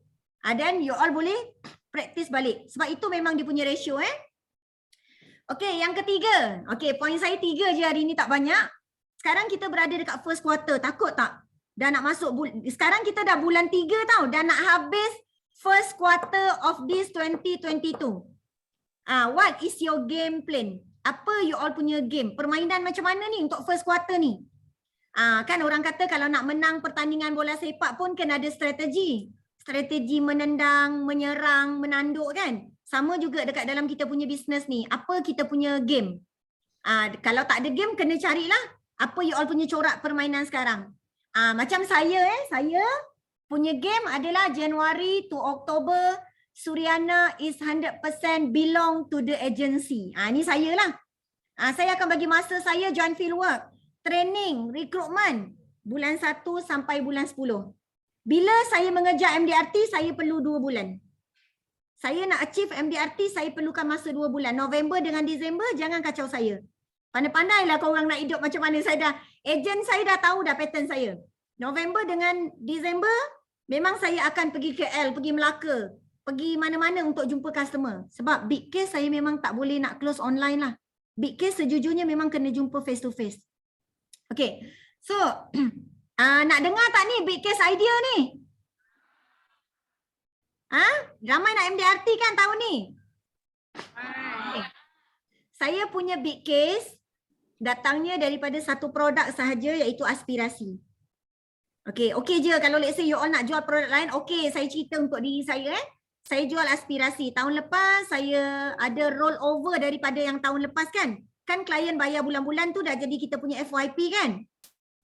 So FYP saya dapat daripada tahun lepas adalah dalam 150,000 macam tu. And then tahun lepas saya buat Star Club 250,000, tapi bukan bayar yearly Yang Star Club saya yang bayar bulan-bulan kecil-kecil 200, 300 tu. Yang tu dah top up lebih kurang dalam 100,000 FYP. Okay. And then baki lagi lebih kurang dalam 120,000 lagi nak MDRT. Cari daripada mana? Tu baru saya cari big case. Sebab tu you all kena buat macam satu hierarchy. Buat kotak 3 segi tu. You all pecahkan pada 3 bahagian. Sebab kalau saya ada kat sana, saya dah tulis dah dekat whiteboard. You all buat 3 bahagian. Bahagian pertama adalah klien yang high ranking, yang boleh close big case. Bahagian yang kedua adalah medium. Yang ketiga adalah mass market, yang 100, 200 kecil-kecil. So macam saya memang dah sangat tahu dah carta saya macam mana saya nak achieve MDRT. Tahun lepas saya dapat jual aspirasi satu kes 60,000. Aspirasi satu kes 40,000. And then aspirasi satu kes 20,000 dan satu lagi 20,000. Jadi dapat 140,000. Okey lah, complete lah MDRT. Senang tak? Kalau you all tahu apa game you all main, you all tahu apa strategi you all nak buat, MDRT sebenarnya tidak begitu susah. Yang ramai orang kata, alah macam susah je kan. Sebenarnya tak. Ada 1,200 MDRT daripada Prudential tahun lepas. Record tu menunjukkan yang dah ramai orang dah boleh dapat tuning nak dapat MDRT macam mana. You all maybe boleh lah jadi motivasikan MDRT ni adalah untuk klien. Kenapa? Kenapa untuk klien? Satu baguslah untuk diri kita, recognition. Bila kita jumpa klien, you all tahu tak klien, saya tak tahu dekat Kuantan macam mana, tapi dekat bandar klien dah start pilih. Dia kata awak ejen MDRT ke? So you all dah kena start standby betapa pentingnya untuk you all ada level MDRT tu. Sebab klien dah mula tahu dah MDRT tu apa. Maksudnya ejen insurans dengan banking officer, kalau dia MDRT dia sukses. Itu pemikiran klien lah. Jadi begitu penting untuk you all ada MDRT recognition. Okay, dan kenapa saya kata achieve MDRT bukan hanya untuk diri kita tapi untuk klien. Pertama, you all ada premier service department kan yang akan jaga you all. Call, sekejap dah ada orang angkat. Tak payah nak komplain HQ beberapa lama tak dapat angkat telefon. Sebab you all akan dapat premier line. You all call, saya ada 3 orang jaga saya. Saya dah tahu dah nama dia Nadia, seorang lagi nama dia Siti dengan seorang lagi nama dia Nurul. Dia adalah staff daripada MDRT. Dia adalah staff daripada premier department. Dia memang akan servis saya. And then bila you all email apa-apa dekat pro partner premier service, dia guarantee akan reply you punya email sebelum pukul 5 petang pada hari yang sama. Cepat tak you all nak berurusan untuk tolong you all punya klien? Nak buat withdrawal ke, nak buat revival ke, senang bila you all MDRT.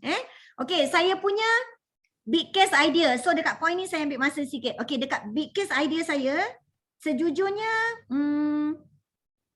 saya memang tak cakap pasal takaful, tak cakap pasal protection, tak cakap perkataan hibah pun. Waktu saya close klien yang big-big yang 60,000, 40,000 ni. Okay, caranya macam mana? Saya ada satu, saya panggil COI lah. Ada satu Tuan Haji ni dia memang suka nampak saya berjaya. Dia memang suka nak tengok saya sukses, dia nak saya MDRT. Jadi you all kena fikir, siapa dekat you all punya sekeliling yang macam tu?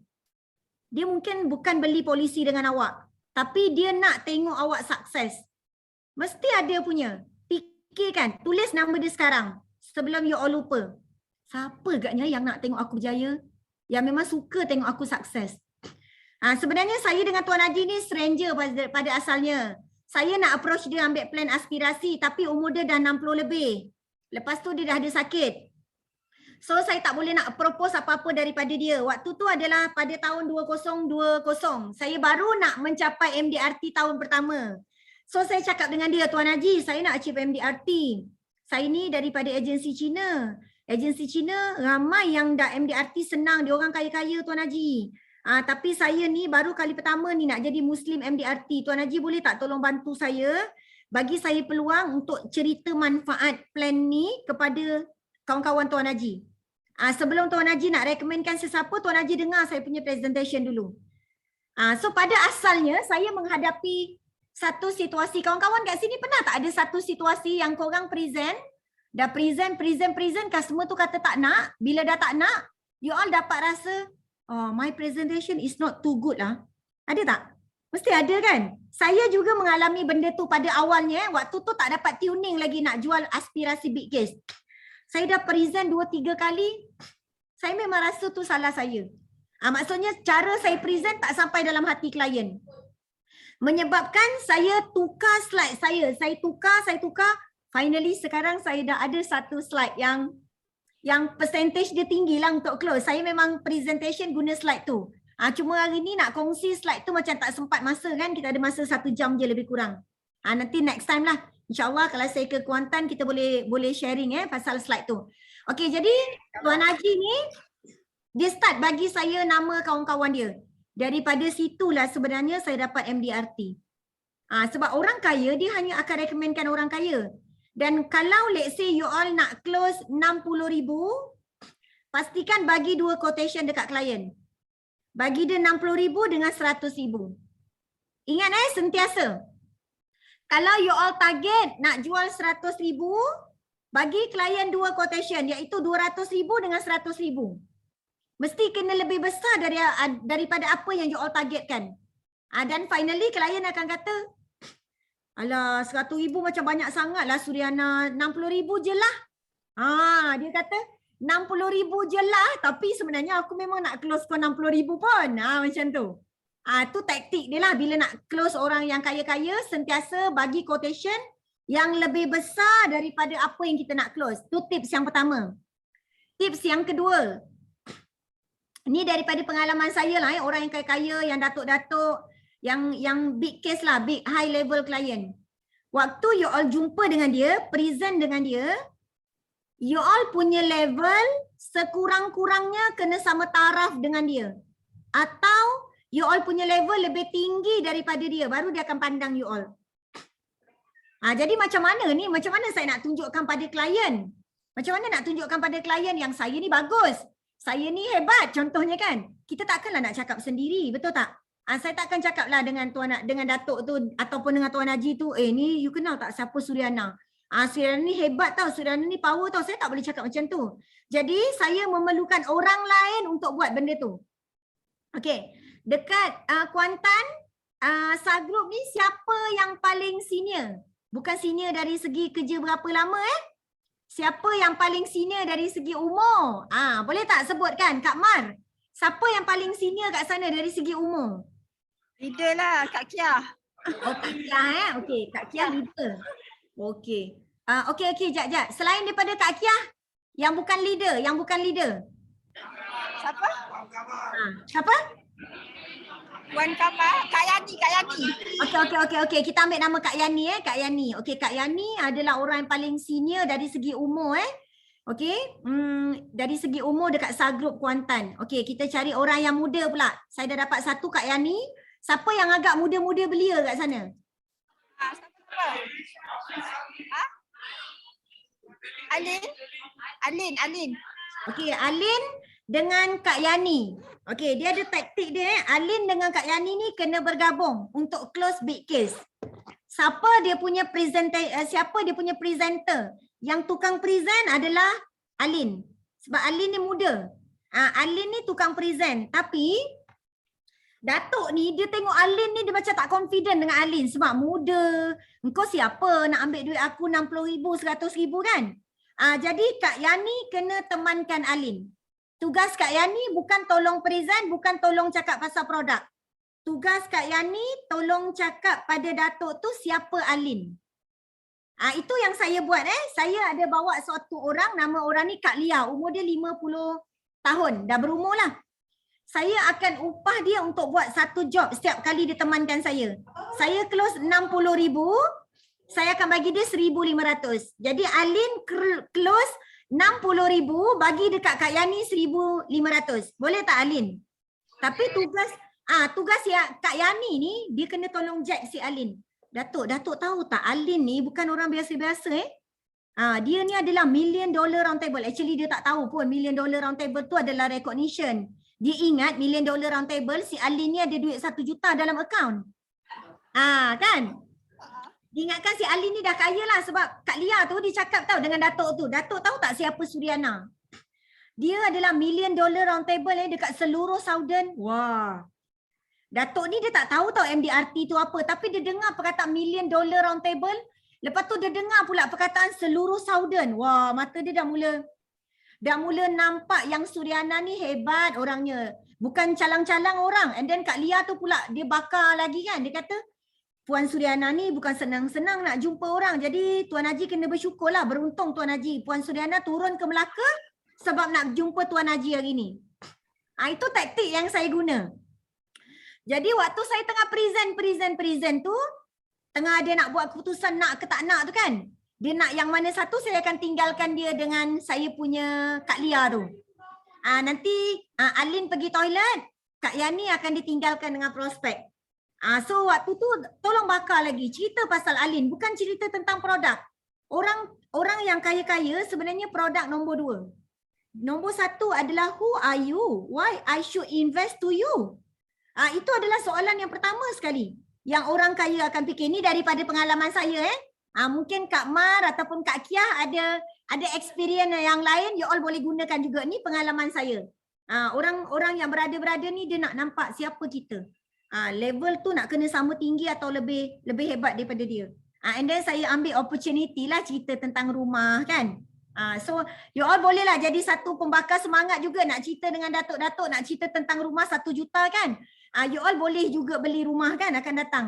Okay, so itu yang saya buat. Jadi bila prospek tu dia nampak saya punya credibility, trusted, dia percaya dekat saya, baru di invest. Sebab saya close 4 case tu adalah stranger Maksudnya referral lah, referral yang asalnya saya tak kenal. Dan lepas saya dah present.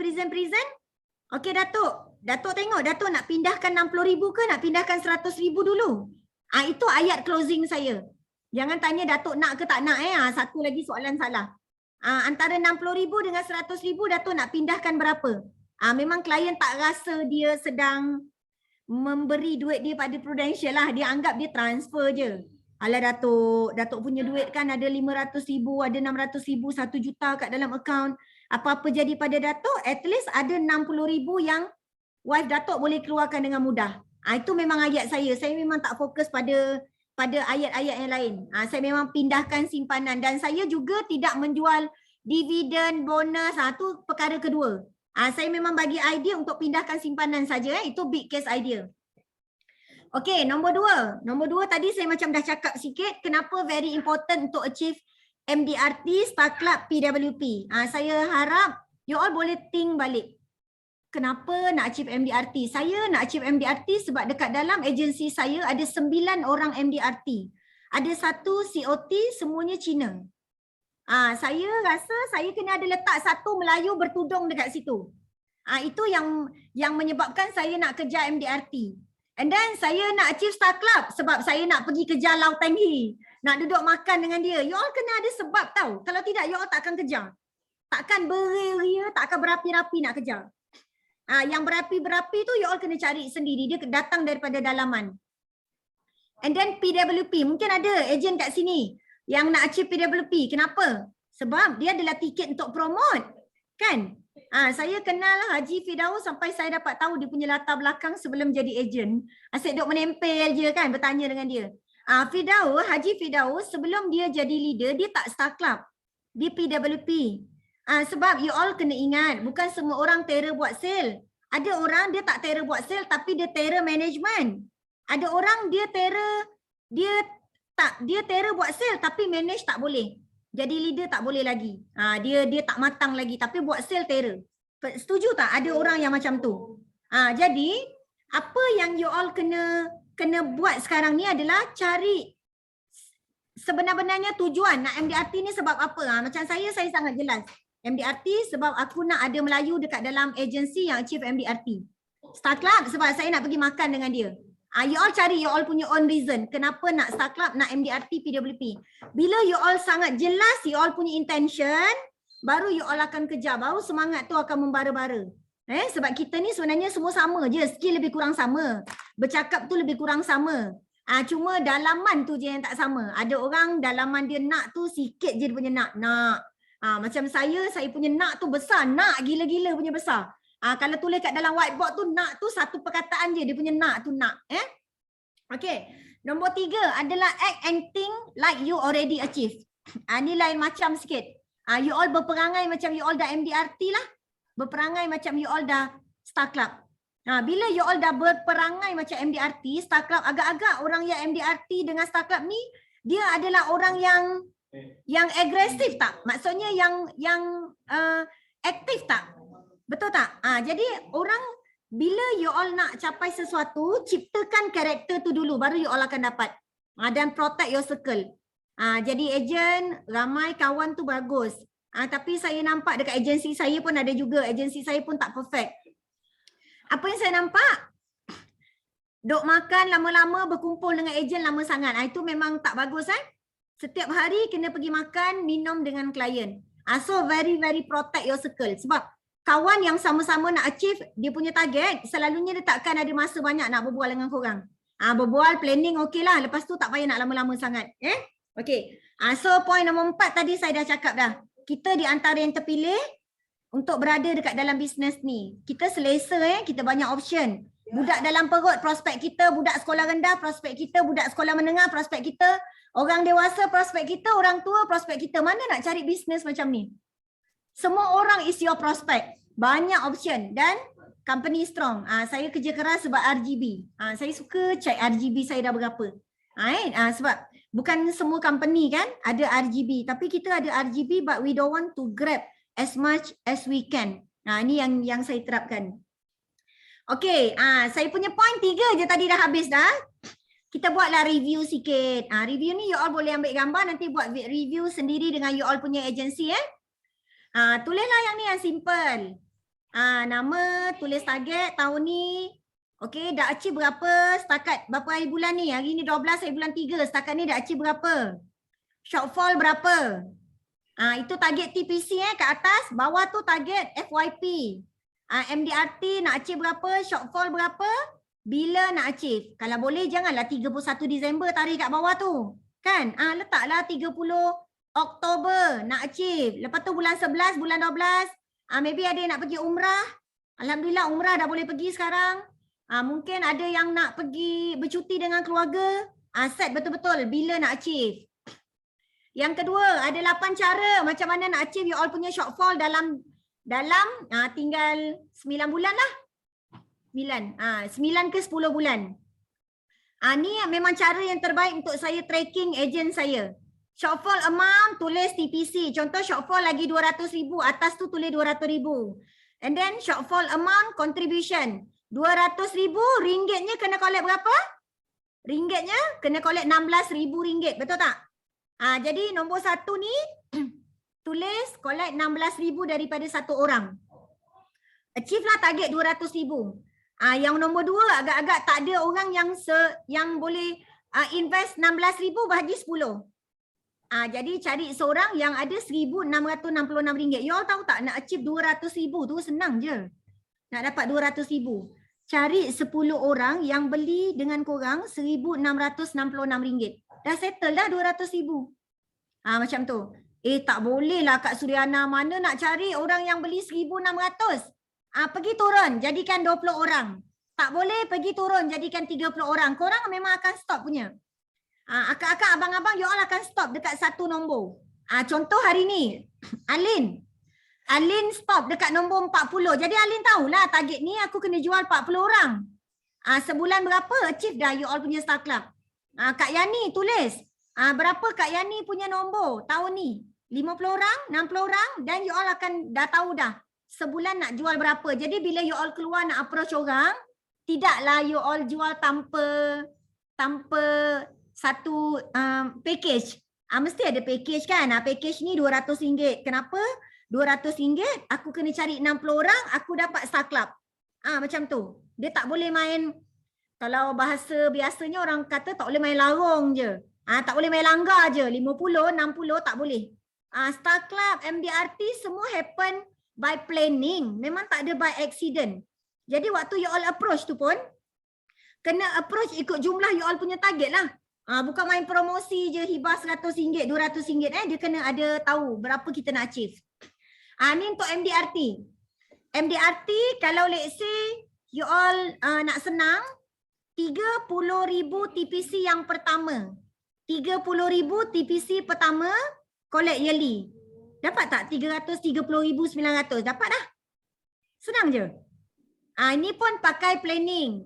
30,000 TPC pertama, semua dapat collect yearly MDRT. Settle. Ni graf dia lah kalau let's say you all nak follow. Sebulan berapa yang collect yearly. Mungkin dalam 1 tahun taklah semua klien kita dapat collect yearly. Mungkin ada 10. Kira lah 10 tu berapa. Dia punya FYP ni magic number pula. Magic number ni pun penting. Atas tu tulis target 280,000 bahagi dengan 9 bulan.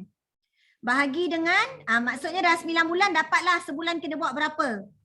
Yang berapa tu bahagi dengan minggu, daripada minggu bahagi 1 hari nak kerja, 1 minggu nak kerja berapa hari. Kalau let's say you all kata Sabtu Ahad, saya memang nak spend masa dengan family. Saya kerja 1 hari, 1 minggu 5 hari je. Then you all akan dapat you all punya magic number. Kenapa perlu ada magic number? Actually magic number ni saya belajar daripada kelas Azizan Osman. Saya bayar agak banyak jugalah masuk dia punya kelas. Dia buat business pakai magic number. Tapi saya modified kan supaya dia punya magic number tu boleh masuk kat dalam kita punya business takaful ni. Saya olahkan jadi macam ni. Okay, so how do you see the life insurance business? Life takaful business. Macam mana you all nampak? Saya yakin kawan-kawan yang ada kat sini, saya harap semua full time lah yang ada dekat SAR Group ni. Ada lagi tak yang part time? Ada tak? Ada sikit. Ada juga lagi. Tak banyak lah tak ramai. Kenapa hari ni nak cakap part time dengan full time? Kalau you all nampak saya punya profile pun, saya bukan orang yang pernah part time saya berhenti kerja. Saya adalah ejen AFS. Dulu tak ada EDP. AFS saya ambil RM2,000. Memang struggle. Dulu berhenti kerja dekat company lama, Swiss Garden, RM6,000. Masuk dekat Prudential, saya ambil gaji RM2,000. Struggle tau, tak cukup makan, tak ada duit minyak, kereta panas, aircon, tak ada duit nak repair. Tapi kita sangat jelas kita punya tujuan, kita punya target. Finally, alhamdulillah berjaya juga. Okay, siapa kat sini yang masuk dalam bisnes Prudential nak buat extra income, awak akan jadi MOC agent. Siapa yang buat part time, awak punya result akan jadi below average. Siapa yang mindset dia sebagai kerja makan gaji dekat Prudential, awak punya result jadi average. Kalau awak pilih bisnes ni sebagai profession, result awak akan produktif. Kalau awak pilih bisnes kita sebagai satu career, you will do well. Tapi kalau awak anggap apa yang kita buat dekat Prudential ni adalah satu bisnes, okay, awak akan do excellent. Akan sangat-sangat sukses. Tapi mindset tu bisnes. Leader saya selalu kata, leader saya ni Cina tau. Dia kata macam ni. Bila kita masuk dalam bisnes Prudential ni, kita kena potong kita punya badan ni kepada 2 bahagian. Bahagian yang pertama adalah kepala kita lah, otak kita. Otak kena otak bisnes, fikir kena fikir macam businesswoman, businessman. Daripada bawah ni kan, tangan, kaki kena jadi macam orang makan gaji. Baru akan sukses. Otak bisnes, kaki, tangan jangan macam bos pula. Sebab kalau kita kaki dengan tangan kita, kita anggap macam kita berniaga sendiri, kita tak akan rajin. Kaki tangan maintain macam orang makan gaji. Sebab orang makan gaji rajin tapi pelik bila masuk dalam bisnes ni dia tak rajin. Sebab dia tak pecahkan bahagian dia. Kepala, bisnes, bawah macam makan gaji, rajin. Sebab dulu waktu saya kerja makan gaji, saya boleh kerja 10 pagi, 10 malam. Sekarang saya buat bisnes saya sendiri. Kenapa aku tak boleh buat 10-12 jam? Why? Sebab kaki dengan tangan saya dah training dah. Kena kerja macam dulu. Okay, so this is my success R. Saya dah nak sampai kepada penghujung perkongsian. Saya punya success R yang saya pegang daripada dulu sampai sekarang ada 5. Pertama, bila saya masuk dalam bisnes ni, I am ready to struggle. Saya dah cakap kat diri saya, Suriana, kau tak akan balik dekat kerja company lama. Suriana, kalau kau nak kerja company lain pun, kau nak kena start balik daripada zero. Jadi saya masuk dalam bisnes ni, saya dah ready. Aku dah ready untuk struggle. 1 tahun, 2 tahun yang pertama saya buat semua benda. Roadshow, direct approach, phone call, semua benda saya buat. Saya dah ready untuk struggle. Walaupun sejujurnya saya mengalami juga sebenarnya orang kata kejutan budaya. Sebab saya daripada company lama, saya dah branch manager. Bila masuk dekat Prudential, saya direct approach tengah panas, pakai kasut sport, pakai seluar jean tau. Maksudnya dulu dah ada level dah, duduk kat dalam aircon. Kau berhenti kerja jadi agent. Tapi membuahkan hasil. Sebab saya ada satu mindset, I am ready to struggle. And then, kedua, respect your VB. Tak ada benda lain yang kita boleh respect dekat dalam bisnes kita ni. Kalau kita tak respect kita punya VB. VB ni adalah very important. Phone call, direct approach tu semua kena buat And then responsibility to client and family. Kena cakap kat diri sendiri, kenapa kita kena sukses? Sebab kita ada tanggungjawab. Tanggungjawab. Bagi contohnya Alin single lagi kan. Mak ayah bagi izin tau masuk dalam bisnes ni. Apa tanggungjawab kita pada mak ayah? Nak kayakanlah mak ayah kita, nak senangkan mak ayah kita. Mak ayah kita dah bagi restu dah. Untuk kita kan. Mesti Alin kata, asyik sebut nama aku je Kak Su ni kan. Okay. And then, last but not least adalah respect your leader. 4 poin. Poin yang keempat adalah respect your leader. Kadang-kadang ada agent daripada agensi lain, dia kata, Kak Su, kenapa kalau saya dah WhatsApp klien blue tick. Kalau saya call klien tak angkat telefon. Nak follow up, dia dah tak nak angkat. Saya selalunya macam kenakan dia lah. Saya kata, mesti awak selalu blue tick leader awak kan? Mesti awak selalu tak angkat telefon leader awak kan?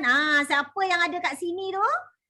Yang selalunya leader WhatsApp, dia blue tick. Nanti korang WhatsApp klien blue tick korang.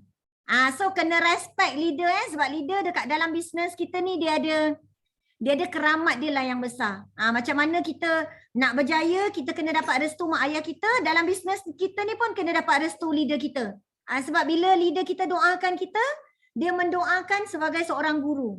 Guru yang mengajar you all daripada bawah sampai sekarang kan. So you all kena respect pada you all punya leader. Alright, okay. So last sharing saya. Dalam 1 tahun ada 4 kuarter, betul tak? Sekarang kita berada dekat kuarter yang pertama. Okay. Kalau you all buat benda yang sama, doing the same cara sama, buat benda sama. Resultnya jadi apa? Jadi apa? Kalau dia jadi sama, alhamdulillah. Masalahnya tak jadi sama, dia jadi negatif. Takut tak? Kenapa dia jadi negatif? Sebab bumi pun bergerak 140 km ke depan. Kita kalau tak bergerak, sebenarnya kita bukan maintain. Kita mundur ke belakang. Okay, do the same thing using different method. Ni baru dapat result, maintain je. Tak positif lagi ni. Buat benda yang sama, tukarlah sikit. Kak Su kata buat phone call. Kak Su kata jual aspirasi, tukar benda lain. Boleh dapat result maintain. Do different thing using same method. Buat benda yang lain. Okay, macam sebelum ni tak berani nak approach aspirasi. Cabar diri pergi buat. Okay. Tapi cara yang sama iaitu dengan cara referral contohnya. You all akan dapat result positif, baru positif. Okay. Do different thing using different method. Ini memang totally tak pernah terfikirlah nak buat presentation bawa Kak Yani teman kan, benda lain kan. And then produk sebelum ni dok jual hibah. Kali ni aku try lah jual aspirasi. Percayalah you all akan dapat result breakthrough. Okay, so ini adalah perkara yang you all kena ubah. Okay, in order untuk dapat different result. Okay, itu saja perkongsian daripada saya pada pagi ni. Saya harap dengan sedikit sharing, bolehlah memberikan you all idea macam mana you all nak sukses mencapai MDRT dan Star Club untuk tahun ni. Dan last memandangkan dekat saya punya page ni saya ada bagi nama TikTok saya. Saya nak bagi tahu dengan you all, saya tak tahu kenapa saya mula merasakan yang TikTok ni dia punya apa ni? Result tu cepat gila saya boleh dikatakan every day lepas main TikTok, every day akan ada orang PM cakap nak ambil takaful, tapi disebabkan saya macam saya ada fokus benda lain kan, jadi orang PM saya akan bagi pada ejen saya. Ejen saya akan gila-gila dapat nama prospek daripada TikTok. Kalau you all pergi tengok saya punya TikTok, tak adalah saya everyday post pun. Saya adalah lebih kurang dalam 20 video dan saya letak je dekat situ. Dan orang cari hibah takaful, dia akan cari kita. Orang nak beli medical card, dia akan cari kita. Dia punya result tu lebih cepat daripada FB Ads lah. Ni daripada pengalaman saya. Maybe yang you all boleh follow juga. Okay, itu sajalah akhir kata daripada saya. Saya harap sedikit perkongsian ni boleh memberikan you all sedikit idea dan memberikan manfaat untuk sama-sama boleh sukses pada tahun ni. Jadi sebelum saya closing, saya akhiri dengan satu cerita. Saya mula dengan cerita, saya akhiri dengan cerita juga Cerita ni very simple. Pada zaman dahulu ada dua orang adik-beradik, seorang namanya Along, seorang namanya Angah. Okey, jadi Along dengan Angah ni dilahirkan dalam keluarga yang sederhana, mak ayah dia ada bisnes lah, lebih kurang macam tu. Jadi sebelum ayah Along dengan ayah Angah nak meninggal, dia kata, Along dan Angah, ayah ada satu permintaan nak suruh Along dengan Angah janji buat lepas ayah tak ada. Jadi Along dengan Angah kata, apa dia permintaan ayah, kami akan tunaikan. Ayah kata dua permintaan yang ayah nak kamu berdua buat. Yang pertama adalah, dia kata, jangan kutip hutang. Jangan kutip hutang daripada sesiapa. Okey, dan Along dengan Angah kata, baiklah. Along dengan Angah janji akan buat. Yang kedua, jangan kena matahari. Badan kamu berdua tak boleh kena sentuh dengan matahari. Okey, jadi dia berdua ni pun, senang kata ayah dia pun dah meninggal, dia pun berdua menunaikan apa yang ayah dia pesan. Jadi si ibu ni melawat. Okey, lepas beberapa bulan ayah meninggal, si ibu ni melawat Along. Dia kata, Along, macam mana kamu punya kehidupan sekarang? Ada buat tak apa yang ayah pesan? Ada, Along ada buat. Ayah pesan jangan kutip hutang. Along ni orang berniaga, mak. Mana ada orang nak bayar cash je. Jadi orang ambil hutang tapi Along tak boleh nak kutip balik. Sebab ayah pesan jangan kutip hutang. Jadi Along punya cash flow makin lama makin teruk. Duit makin lama makin tak boleh nak rolling sebab tak boleh nak kutip hutang. Sebab ayah dah pesan. Yang kedua, ayah kata jangan kena sentuh matahari. Tapi Along cuma ada motor. Macam mana tak kena matahari? Jadi Along tiap-tiap hari pergi buka kedai, tutup kedai, naik taksi, naik Grab. Tu yang menyebabkan Along punya duit makin lama makin habis. Itulah yang terjadi kepada Along. Now si ibu pergi melawat Angah. Dia tanya, Angah ada buat tak apa yang ayah pesan? Angah kata ada buat, mak. Ayah pesan jangan bagi hutang. Jadi disebabkan ayah kata jangan kutip hutang. Jadi Angah tak bagi orang hutang. Jadi bila semuanya mesti by cash, perniagaan Angah makin lama makin sukses, makin bagus. Sebab cash flow makin tinggi. Yang kedua, ayah kata jangan kena matahari. Tapi Angah pun cuma ada motor. Apa yang Angah buat? Angah buka kedai subuh-subuh sebelum matahari keluar. Dan Angah tutup kedai malam selepas matahari tenggelam. Jadi orang suka Angah punya perniagaan. Buka paling awal, tutup paling lewat, menyebabkan Angah punya perniagaan sangat sukses. Terima kasih pada ayah punya pesanan. Jadi what is the moral of the story daripada cerita Along dan Angah ni adalah, saya yakin you all punya leader siapa? Kak Kiah, Kak Mar. Ajar you all benda yang sama. Presentation yang sama, motivasi yang sama. Tapi ada ejen pilih untuk sukses, ada ejen pilih untuk tak sukses. Sebab how you react to the situation. Itu yang penting. Kalau kita nampak ada satu masalah, sebenarnya dia bukan masalah. Kita kena anggap apa jalan penyelesaian untuk ujian ni. Tu yang penting. Itu saja perkongsian daripada saya. Assalamualaikum warahmatullahi wabarakatuh. Good luck semua tim SAR Kuantan. Okay, Kak Mar, I pass back to you.